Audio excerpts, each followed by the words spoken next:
go big. Urchin wasn't that big, but it was reasonable. And now we've done even bigger with Google Analytics, and we did okay.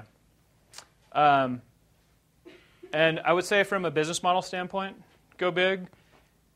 And I also have acquisition. That's a note to myself to talk about that for the second point.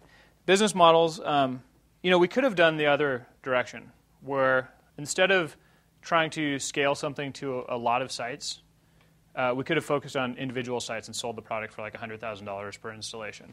And there are certainly companies that do that in our space, in the web analytics space, and they do very, very well. So that's definitely a way to go. But a company like that, it's unlikely would be acquired by Google. We started a company before Google ever existed. So it's not as though we created this model to get acquired by Google, right, with this kind of incredible foresight. Turns out we just thought it was a good way to go.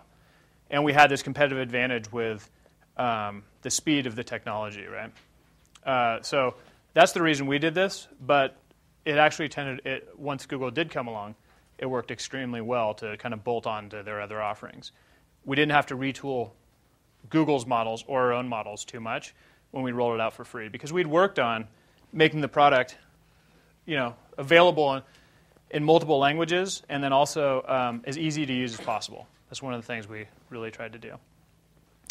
The other thing from an acquisition standpoint, when we were looking at our potential suitors or acquirers, it was Google. There was a company called Website Story that was very interested in us, and there was a handful of others. Our CEO at the time, who was Paul, the red-haired kid in the back that I was showing earlier, he didn't even want to talk to Google. He wouldn't even respond to their emails because he's like, there's no way that deal is going to happen. Let's focus on this other one over here. Scott and Jack and I got Paul in a room, and we said, Paul, listen, I understand where you're coming from, and we kind of got burned on that funding round, and there's some other things that make us want to focus on the conservative thing.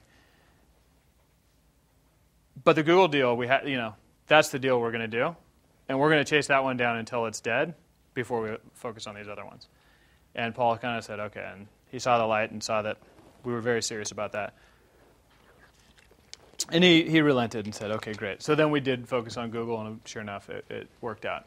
But sometimes going big gets you in trouble. As I mentioned about our Japanese office, we thought, hey, let's do it. We had to cut that, and that was unfortunate. But nevertheless, I think it's better, to try and go bigger than not to.